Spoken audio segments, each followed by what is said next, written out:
Ayan. So, tayo po ay pauwi na. At muli tayo ay magpapahatid ng ating service sa ating Carabao Express. Ayan. At yung po yung driver, oh. Tingin mo na din, tingin yung driver. Ayan. Yung po driver. Diyan si paring Ornog, yung pahinante. Dini ang ating Carabao Express. Ako naman po yung konduktor. Dahil hindi pa makapasok yung aming ang aming FPJ na owner, ay kailangan po namin ang atin pong Carabao Express. Ayan. Maputik po yung daan. Ayan boss, ito yung aming service dito. Ayan. Napakalaking bagay po sa amin yung kalabaw na yan. Ayan. At yung bata po na yun, masama sa amin yun. Yun, yung bata na yun. Masama sa amin yun Ay, hindi na siya masama. Ayan. Ito po yung atin pong mga gamit. Yung pong power sprayer. Yung pong ating mga gamit na hose. Ayan, lahat po yan na gamit natin dito. Ayan. Yan po ay ihahatid na. At kami po ay diretso na. So, salamat po sa may bahay. Salamat po sa inyo. At madam, hanggang sa pagbabalik. Ayan. Subscribe nyo lang po yung channel natin, Ka-Farm TV. At tayo po ay merong mga content na i-upload. Ayan. At kami po ay papunta na. Ayan. Ito po yung aming dinadaanan dito. So gusto ko po itong gawan ng content para at least po ay may idea kayo, mga ka-farm. So ganito po yung dinadanas na sakripisyo namin po ng mga mango farmer. So hindi po porket kami ay nagpapabunga ay yun lang po yung aming mga pinupuhunanan. So pinupuhunanan po namin ito ng lakas, pinupuhunanan po namin ito ng pagod, maliban pa po dun sa kapital. Ayan. Naku, nabutas pa ho ang tangke, oh. Ayun, nabutas pa ang tangke. Hindi ang lidid para yan. Kulay green. Ayan. Ayan. At yun. So ito nga po ay nakakatulong sa amin itong way of transportation na ito, na talaga pong maganda po ang itulong sa atin ng kalabaw, mga ka-farm. Ang tawag po sa amin yan sa probinsya sa Mindoro ay karumata o kangga. Ang tawag dito sa inyo, pare? Kalabaw. Hindi yung panghila. Dagarag. Lagarag. Ayun, dagarag. Ang tawag po dito sa kanila dito sa Maragondon ay dagarag. Ayan. So, at ganito po din po yung daan. Ayan. Talaga ito pa ay bundok, bukid. Pero nang dahil po sa pagmamahal sa farming ng ating pong boss ay sabi nga po nire-recover nila yung kanila pong farm na naiwan ng kanila pong magulang. Ayan o.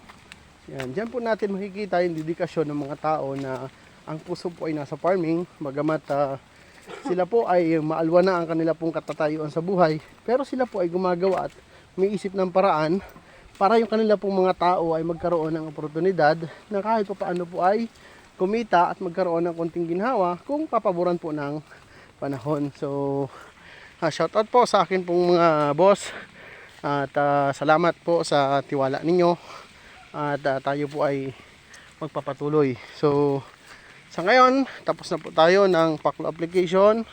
So itatiming na lang po natin ito sa magandang panahon at hintayin po natin siguro by last week of October or first week of November ay tayo po ay mag-i-indos na dito, mga ka-farm. Ayan. So ito po yung daan kung saan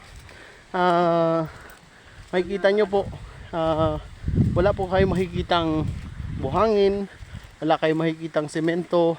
Ang makikita nyo po ay puro punong kahoy, damo, saging, may konting niyog at puro kawayan. Ayan.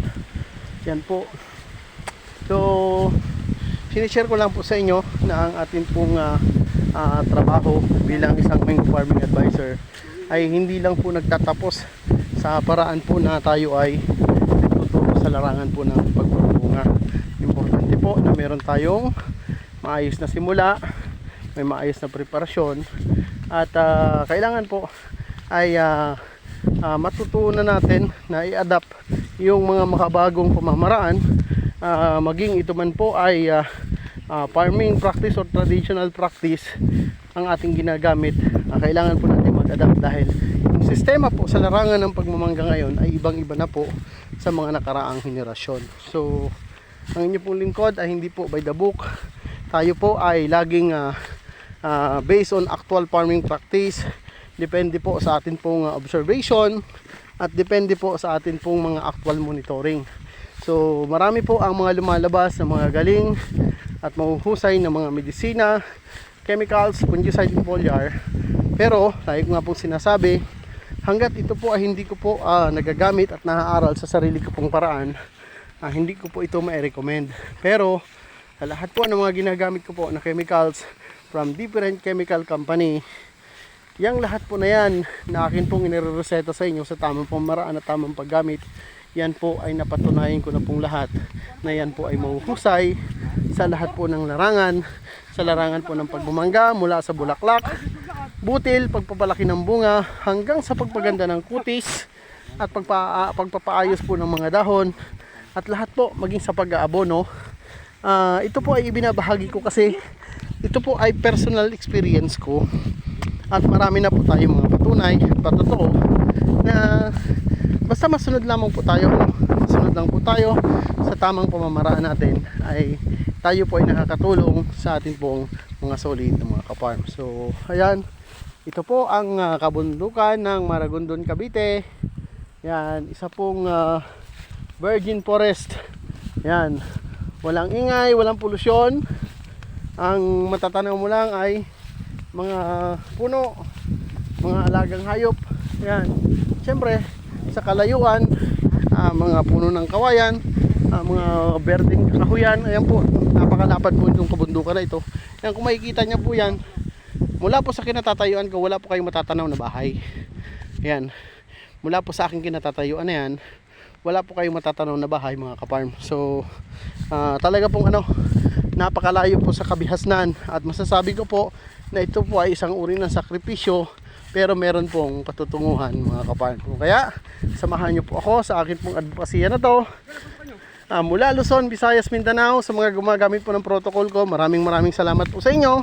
At doon naman po sa mga gumagaya ng protocol ko na hindi po under my advisory at yung hindi po sumusunod ng tama sa atin pong mga advice, medyo magkakaproblema po tayo kung magkamali po tayo sa farming practice, application, at syempre pagdating po sa monitoring farm. So like sinasabi, isang pagkakamali lang po maaari pong masira ang atin pong mga area, mga farm. Kaya sa lahat po ng sumubok ng Ka-Farm TV Mango Protocol under my advisory, maraming salamat po sa inyong lahat. God bless po. I love you all.